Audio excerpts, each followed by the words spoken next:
Que dit la loi? Mobeko elobi nini? Émission na bino na manaka ya sika ya Top Congo FM.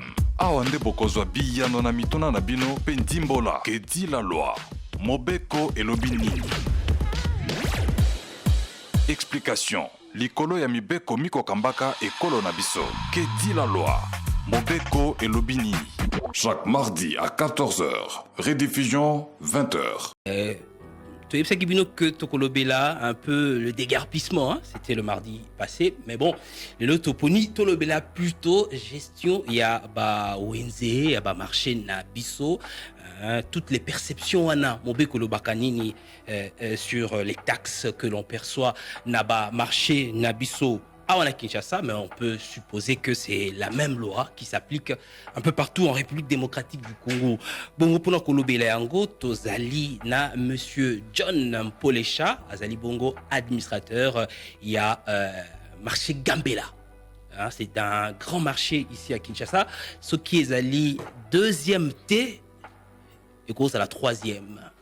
Il y a un cause à la marché central et puis le marché à Liberté.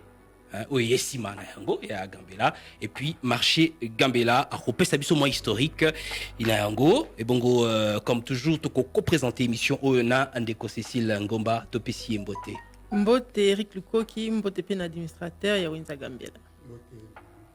Voilà Ndeko Cécile au Tambolaki au Yokaki bandeko bako enfin bandeko ba vendeur hein na ba Wenze bongo balobaki nini à propos ya sujet na biso alelo bandeko ba pesaki biyano na mituna ba ibisaki biso ba taxe o ba futara na Wenze ndenge nini ba futela yango ba futara combien et puis ba futara na ba vani na sena ba na mesa ba ngonyoso ba futara ba taxe ba pe ba na ba kiosque ba maison ba on peut ba futara même ba futara ndenge moko te na ba oyo bazana na ba mesa na ba o bazana se kasi mingi ba mususu surtout ba kiosque ba boya ki penda na enregistrer bango ba boya ki polani ba lobby ko créer les bons problèmes ndeko John pour les Jacopé c'est ya no soki ekoki bongo ko créer les bons problèmes l'émission eza essentiellement lingala mais si ko kanga bibiso sto beto zo mikola lingala ngo obeti na français bandeko nanda ko ba comprendre bongo to ko ko zo ba enfin baladeur hein to ka bandeko to pesi malo bana technique to futa kandeti pika leta salango deti boy ba uto tekele biso fish to uto somba ngona 5000 fish yani fish ya mesa ya talage yo za talage to sombi futi talage ne na yebite o balobi yemoko ku merci muto asali makambo ngo to futi fish to sombi na 5000 tango ba ko contrôler que eloko ezo lakisa que intuition réelle que ozakolo talage tike bo futa ko to futa 200 francs na salongo 300 francs salongo bo futa chaque jour quand dit 300 francs ta ba mbo bo futa na Wenze pona oteka par jour bo futa ko par jour to futa kaka normalement dit 300 francs ba sa bnombo okenda wa olobi ba sa bnombo bo futa kenda wa ba yebisa kabiso eza mbongo leta mana yo siko zoteka nini na nala zoteka madesu na mbwengi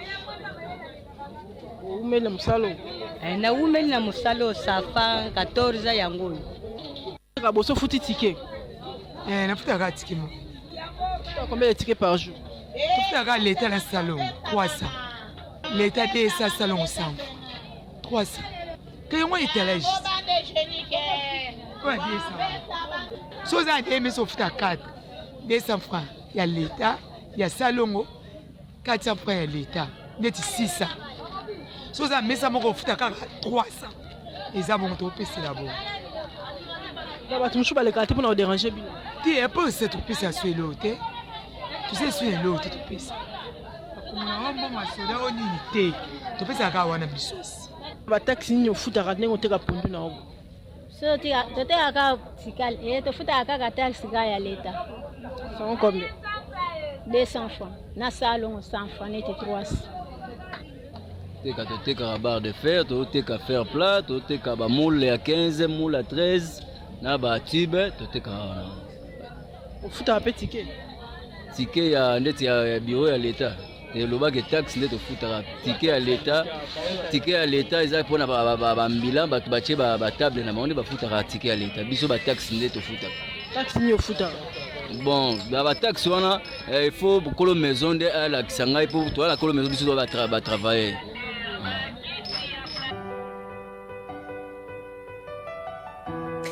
Voilà, to sepeli bandeko to kanisa boyoki bino moko oyo ba vendeur ba vendeuse ba lobby à propos bongo ya ba bignon ba kombo ebele ticket fiche ya l'état ya salongo donc de l'autre koluka ko comprendre un peu toutes ces perceptions oyo et zali bongo ponctionner na bandeko na ba ONZ ndeko Cécile Motuna? Oui, tolandi bandekde balobaki wana motuna eza kaka différence entre ticket na fiche ya étalage. Tobani na wana to comprendre en photo quota en plus en profondeur. Merci Maman Cécile. Je pense que ezali na ba moi incompréhension na bateki. De na biki ba to balobaka mingi me ba yebaka profondément na be émission na musique que dit la loi.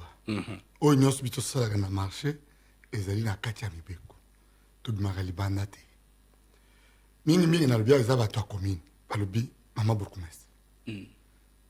Pour votre petite histoire, marché à Gambela est réparti en deux parties.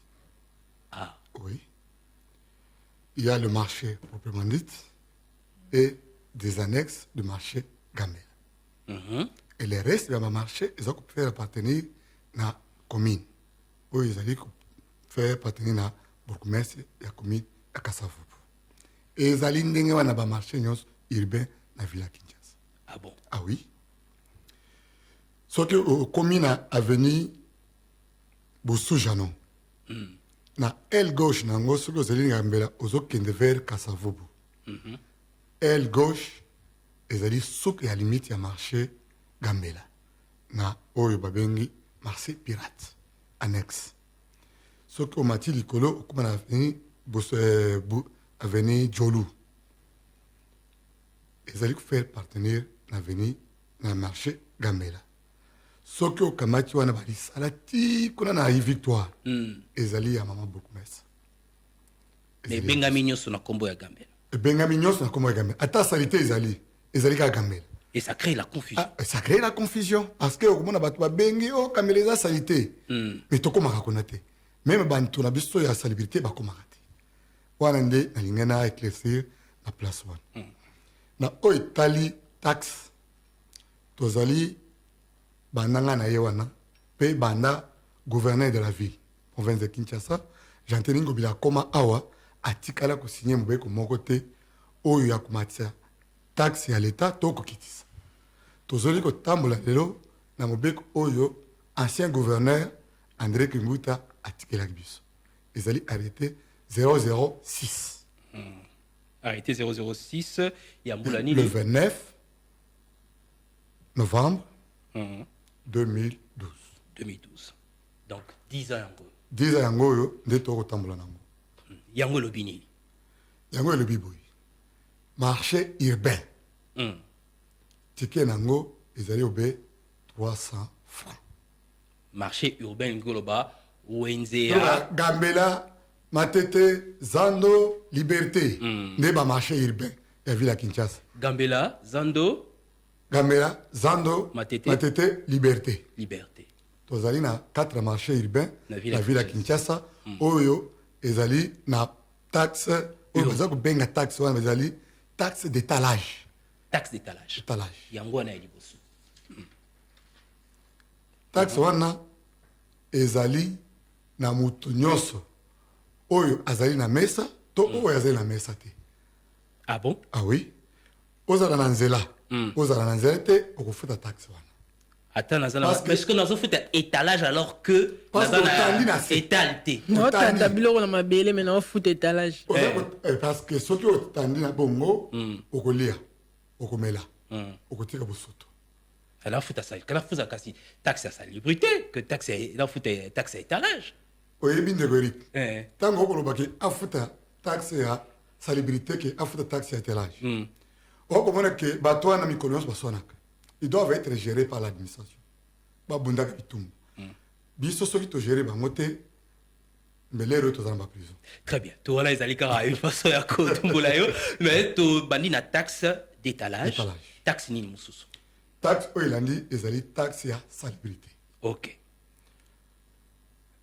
Na taxe ya salubrité le nga nakomaki na 2000 te avant to koma esika yo komaki taxe ya salubrité nde nini tina nango nini oyebisaka biso taxe d'étalage eza eloko boye mobeko elobi nini songolo pakala mpo na taxe d'étalage taxe ya salubrité mobeko elobi boye tokei ti voilà. Taxe d'étalage ezali mbongo oyo ezali kote na finance ya l'état. Finance ya l'état. Oui.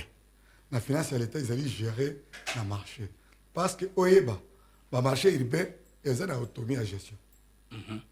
Bazali ko dépendre na hôtel de ville, bazali nommé par le gouverneur, mais bapesa bango autonomie ya gestion.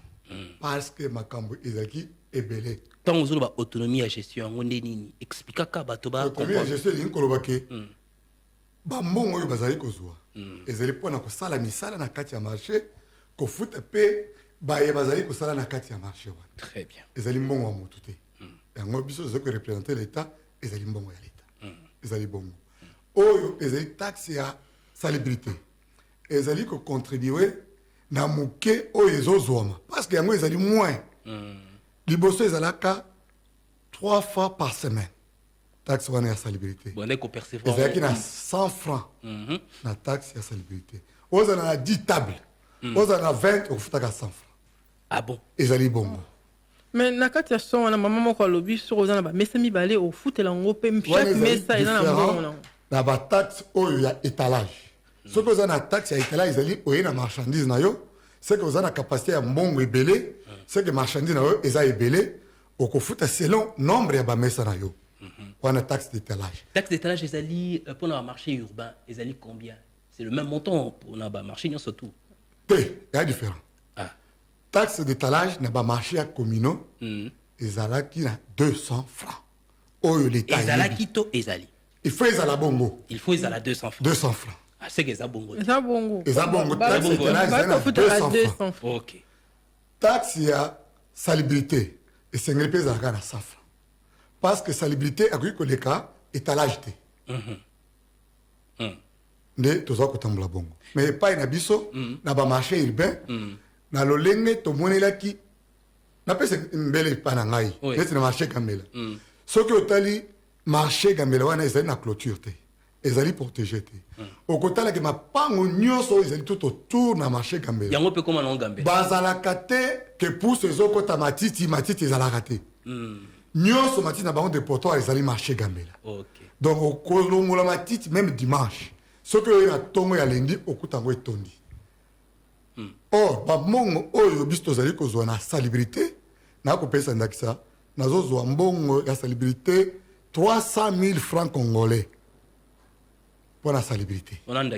Ndakisa yango wana be nde yango wana tozwaka ata oye na mikanda na biso kuna okuta yango bongo nakutia na caisse otali nde bazoko compter yango batia yango pembeni yo moko pe otangi yango moni ke ebimi bongo. Mais le jour tozokolongwa na matiti na gambela tokobwaka yango na kitambo na kamba bilon na pusu kamata pusu elongwa na kitambo na gambela na kasavubu ti na komi na kitambo esala combien d'heures po azonga na ngonga nini po aye kozwa pusu ya mibale mais tokoki kozala au moins na 30 à 40 pouces par jour oyo quantité oyo toza nango par jour mais le tomonaki elekaki ebele nous avons conçu avoir un moyen oyo ezali kotambola roulant lokola moto kizi tosombaki moto kizi moko eza kosonga biso lelo na $3500 na moyen oyo ya biso moko na bambongo bokozwaka bambongo oyo ya marché. Ah, ok. Tozaka na ba taxe wana mibale étalage na salubrité soki wana en tout cas na bamarché urbain nyonso tozaka na taxe mibale ezalaka salubrité na étalage bokozwaka yango mbala boni na poso te étalage ezali mikolo nyonso mikolo nyonso mpe salubrité eza mikolo nyonso za mbala misato te salubrité na poso te liboso ezalaka bongo ndenge nakoyebisa o na boyei na biso na marché tokutaki bosoto ebele na bosoto na po esila esengaki moyen yango ngai en tant qu'administrateur na bengaki ba syndicaliste parce que bango nde bakoki bakambaka taxe wana ya salubrité bango nde bakreaki yango kopropose na mbola matadi mpona kotala difficulté oyo ezalaki na marché nasangisaki bango mpona kosenga bango ke mbongo oyo eza kobima 80 000 francs congolais ezokoka te na kolongola matiti kobwaka esika esengelaki todiscute na bango totie yango 100 francs wana mais par jour ndeko ceci kasi monsieur l'administrateur alobi bateki bafutaka taxe wana mibale étalage na salubrité sikoyo bato bakiosque mpona oyo tolandaki wana bapesa réponse te baboyaki koloba sikoyo bango bafutaka taxe nini na mokolo omoi nazolinga koloba makambo wana mingimingi te parce que nayokaki alobi ozalaki kote ya commune lokolo ozalaki kote ya commune nayebi makambo oyo elekaka kuna te bakiosque oyebi te tolingi koloba te na commune nayebi te mpo na geraka yango te oyo ya marché gambela babateka na bakiosque bato baza baza pays bazali baza ebele bazali bango bafutaka taxe nini na mokolo te bato oyo baza na kiosque na kati ya marché bafutaka taxe te bango bafutaka nini baza balocataire bafutaka loyer na marché ni baza bainsolvable soki nayebi biso banyongo baza nango okokamwa baza bainsolvable bafutaka taxe moko te ni salubrité ni étalage ata atie biloko na ye liboso ya maison na ye akofutaka eloko te mais oyo bazali na balabala oyo toza kobenga marché annexe wana bazali na droit akofuta parce que babimi na ndako na bango baye na balabala wana bakomi balabala lokola sport lokola irebu wana esengeli bafuta mais oyo baza tout autour na kati ya marché parce que biso toza kaka na bakioske oyo eza na kati ya bamarché soki otali libanda ya marché gambela nyonso wana okomona batongi bandako ebele bandako wana tozwaka ata 10 francs nango te ezali spoliation nani kasi akozwaka leta kozwa ata moke te soki bino te me basali ya leta mosusu bakozwa ezali likambo bakomaka mpe wana ndenge nini moto alamika na ntongo aye wana mama atie kioske koteka bafutaka eloko te kaka biso bacongolais nde totie bango wana biso bahomme fort nde totie bango wana parce que esika wana ezalaka parking mpo bato oyo bazokota na marché bakota na kati ya marché batika mituka na bango na lere ya mobutu atribuwa bisika wana contribution c'est trop dur bato baye kozwa na ndelenge na bango sa mikanda bakomisa yango mapango na bango bambula eleki tobandi badiscussion kokende na baassemblée provinciale koluka badéputé provinciaux kolobela mokonzi ya mboka Jantini Ngobila akitaki ti na marché nde mosala oyo akosala na mikolo eza koya parce que oyo tongi na lopango ya bamutu otongeli mutu wana tomoni kaka bato baye na ntongo moko babandi kobuka bandako ezalaki wana tokende pa baministre na biso balobi babenga boye eutaki likolo mais biso toza na se soki eutaki likolo tokoloba nini ndeko erik tovandi na biso na se yango nde ozwa komona bandeko oyo baza wana illégalement baza kofutisa bandako wana ba 3 000 à 4 000 tozwaka ata même salubrité ata environnement bapesa te mais quelle démarche bosali puisque bozali protégé par Mibeko omoni ngai nde naza boye biso baadministrateur tozali bato oyo bazali kodépendre na gouvernement provincial gouvernement na biso nde tokomisi mikanda na biso kolakisa bango ke awa biso toza inonde na bato oyo toyebi te bango nde bazali na makoki ya kolandela likambo wana mpo biso na lolenge na biso toza na esika moko boye esengeli tosuka oyo eza likolo esengeli bakonzi na biso nde bakoki kozwa relève ya likambo oyo etali biso na spoliation ya marché gambe ok wana mpo na spoliation mais tozonga na moko oyo osili koloba bakiosque na kati ya marché gambela oyo baza bainsolvable yo ozali na disposition na yo na police sika okosalaka nini mpona contraindre bango bafuta misolo oyo kopermettre yo ofonctionner normalement dekoli eza mosala ya polisi te eza mosala ya polisi te eza mosala ya polisi te eza mosala ya nani bato wana basigne contrat lokola bacommerçant lere bazwi bakioske wana esengeli tokende na l'état oyo etali makambo ya bacommerçant po atalisa bango ke boza kokipe na ndako ya l'état mais bozali kofuta banyongo ya ndako ya l'état te soki otindi police ekomi violence po ezali violence soki afundi nga bakokanga nga nalingi nazongela na likambo mama cécile na mituna batunaki na bandeko awa ya fiche ntango mosusu oya kobosa nango parce que tobandaki wana fiche ezali taxe te fiche ezali fiche d'identification tu es vendeur au marché tu dois être identifié bayeba yo otekaka wapi oza na mesa boni nde wana totekaka fiche wana ezali annuel mbala moko na mbula na motu ya nini ka ndenge balobi 5000 francs mbala moko na soki quel que soit marché ezala marché communal ezala marché urbain 5000 francs te wana koloba solo na mibeko ya leta epesi marché marché oyo ya communal oyo baza na marché lokola bakalamu oyo eza na kapela baza na droit koteka yango mais oyo eza na balabala marché oyo ya balabala oyo eza bapirate ndenge tozali wana okeye na kingasani kuna okoti marché oyo eza olo ya boulevard olobi ke bosomba fiche wana ekomi moyibi nakosalaka yango te très bien ndeko ceci kasi natuna une question ya kopesa biso différence entre taxe wana ticket na fiche étalage sikoyo banani mpe bayaka kokongola bambongo yango oyo balekaka na bawenze ese baza bato bino botindaka oui certainement oui je peux vous assure parce que j'ai assisté j'ai assisté déjà au monde il y a toujours comme une confrontation entre bavandeur na bato bakomperse bazali lokola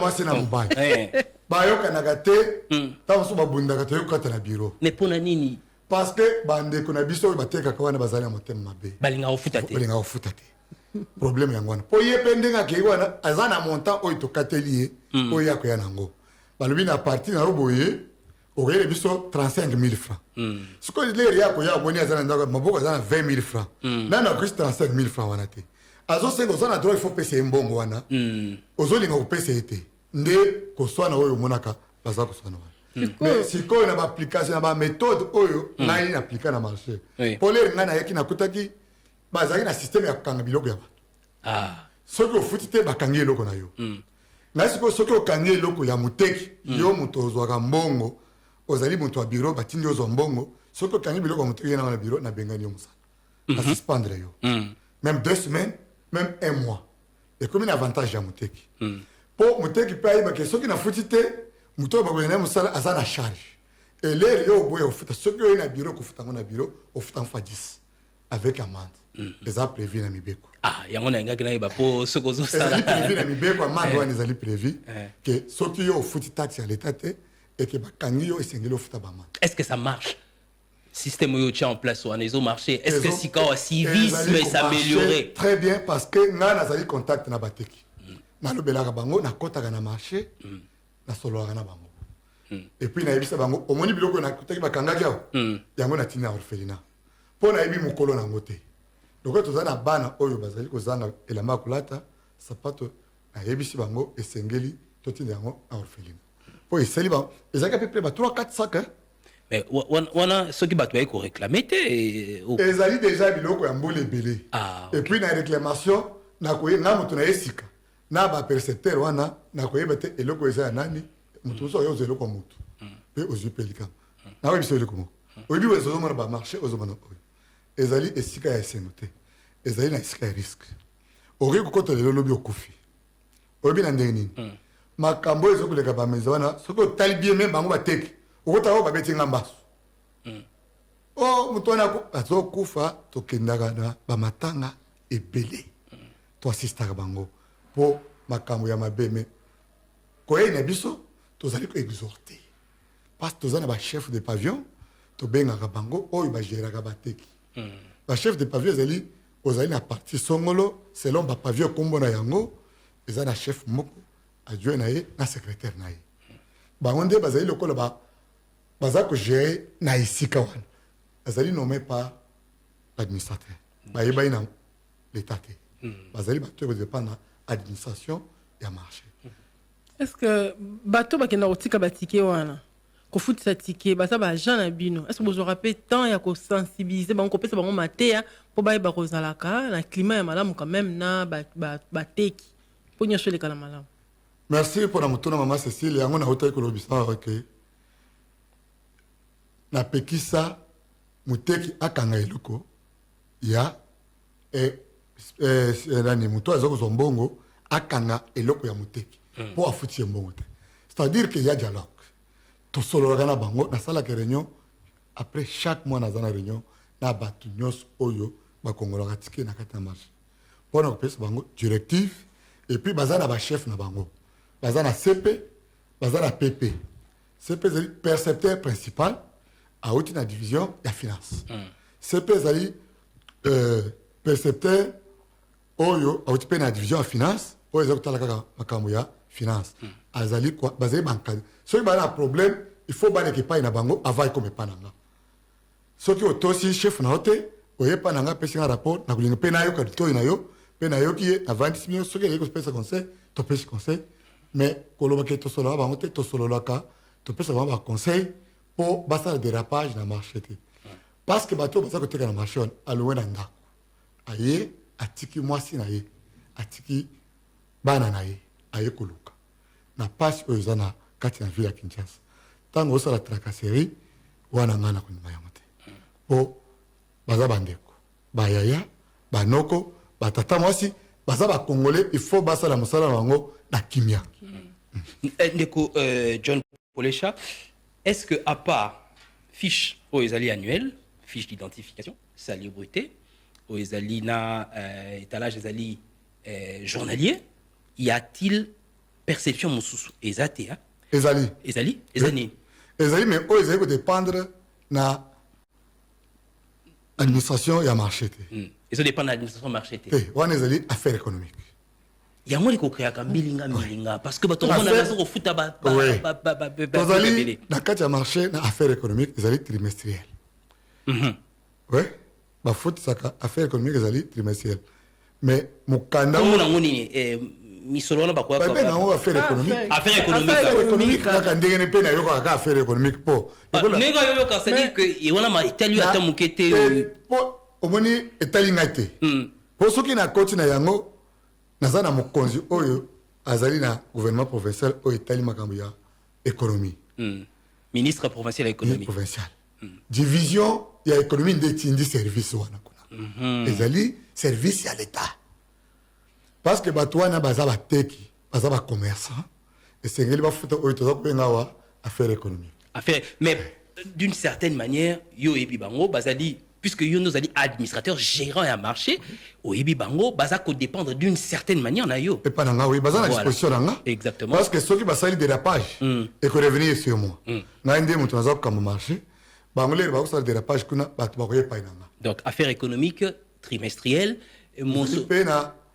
taxe oyo to ko ben patente lisusu patente ezali annuel yango ndeni patente ezali impôt oyo commerçant nyonso ezali selon catégorie soki oza na musulman ebele bakopesa patente na ota ya 25 000 soki musulman moke bakopesa ya 10 000 soki musulman eleki ebele bakopesa mpe ya 30 000 40 000 patente ekendaka ndenge wana ezali petite et moyenne entreprise oyo bazali ya ministère ya IPMEA wana pe kaka ministère provincial azaka na ministère provincial wana patente ezapena na national ezapena provincial ok siko na marché bateki bango to bakofutaka même montant pour na patente to dépendre nengo lobi dépendre ba catégorie tant so kota na bijou okozala na bijou ozala 3 mesa c'est-à-dire que esika na yo ozali nango na vitrine na yo ezali munene mutu muso akozala na mesa moko kamwa mesa na ye ezali moke bakotaxe ye selon mesa na ye yo pe bakotaxe ye selon vitrine na yo donc bazo taxe selon catégorie soki mutu aza na vitrine ya munene c'est que moyen na ye ezali ebele siko wana eza pe ndenge mona affaire économique yango eza pe ça dépend ya ndenge oza na étalage ya munene to ya moke to pe eza montant moko affaire économique bato nyonso bafutaka ndenge moko affaire économique ezala mingi ezali na bamaison oyo bato oyo baza na baboutique na kati ya marché même na circonscription oyo marché ezali kogérer parce que baéconomique wana eza mpe na commune oyo ya commune ekokota na marché te oyo ya marché mpe ekokende na commune te selon ndenge tozali ndenge na bia ke kubanda na jolu tina bosuja no bango ba ko be wana kubanda gambela tina kasavo ba ko sala na ba maison o ezali na secteur wana de bango ba ko facturer bango bango ba kotaka na marché une seule fois par semaine. Bah tu affaires économiques. Affaires économiques. C'est les jours de vendredi. De bango ba kotaka pour ba futsaka taxe na bango 500 francs. Ah oui. Et affaires économiques. Kaka ba boutique. On a bien 4 na wenze. 4 ya wenze. 4 ya wenze. Ça commence à donner un peu, on se perd un peu pour le bac qui est trimestriel, si je m'abuse. Taxe au trimestriel, les taxes au yaba maison. Il y a maison des trimestriels. Mais pour na bateau bazali côté kana kati ya marché ya ba étalage. Net la fin na étalage affaires économiques chaque vendredi 500 francs. Voilà des bon. Aux ana messe 10. Aux ana 20. Ils a 500. Mais IPMEA wana lobby patente annuel.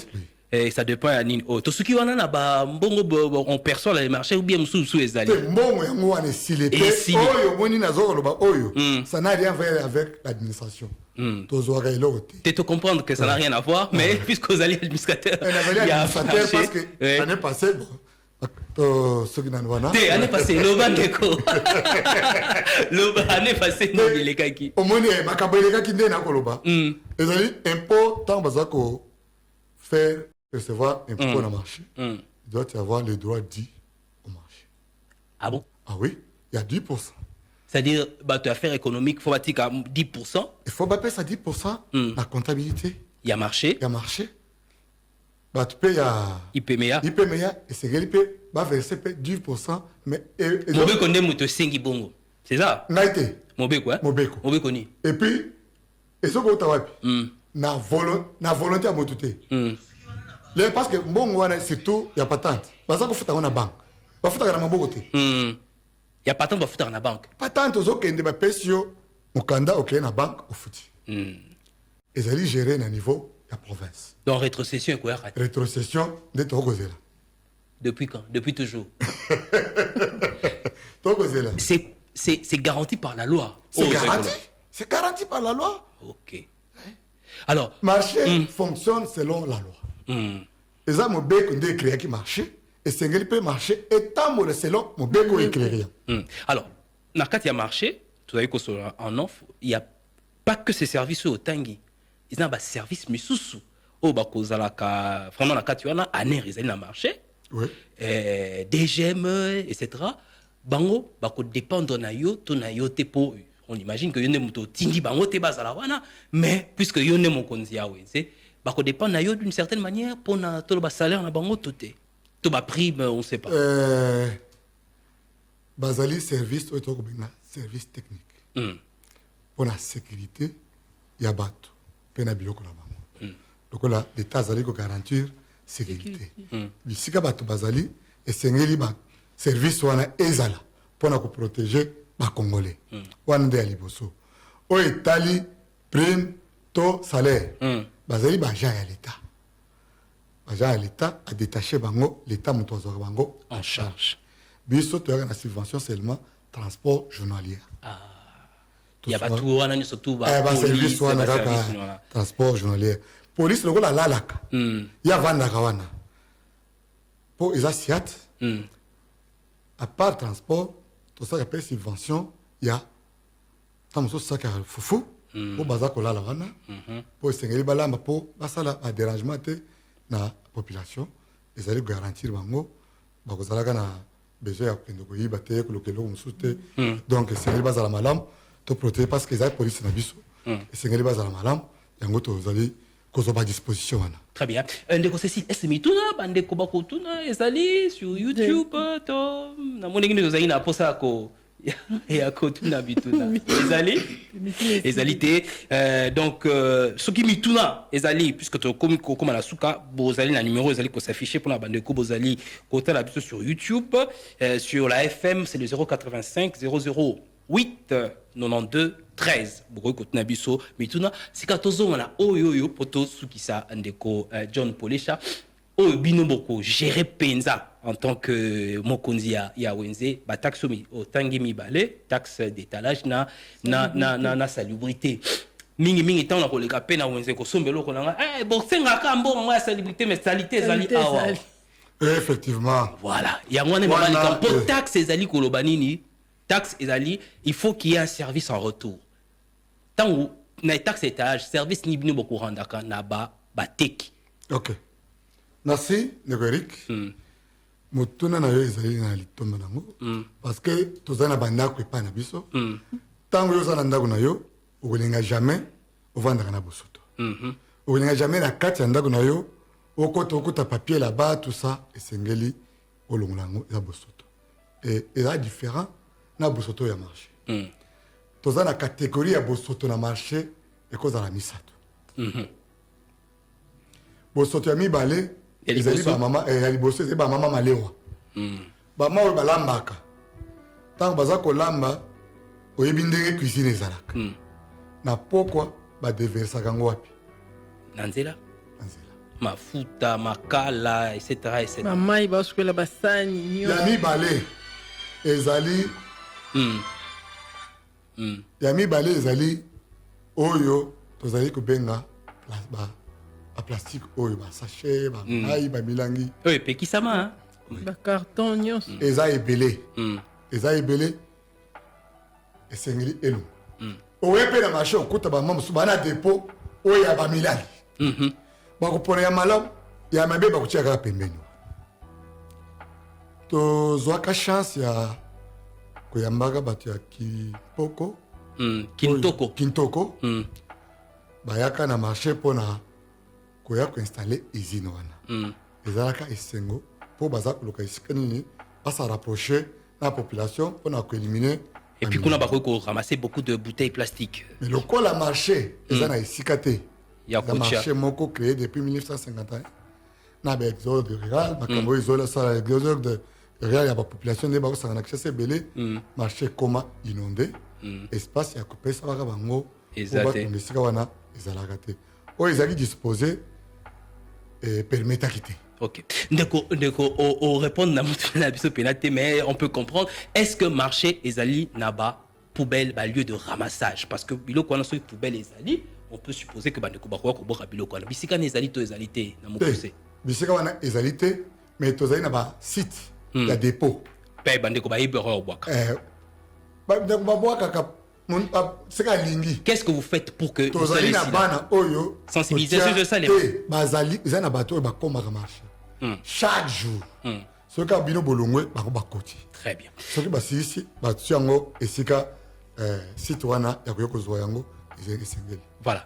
Merci beaucoup, Ndeko John Polesha, administrateur gérant et à marché Gambela, de marché urbain là de Ebi à Kinshasa, d'avoir répondu à notre invitation et à nos questions, ainsi que Namituna et à téléspectateurs. Topesio, merci Mingi.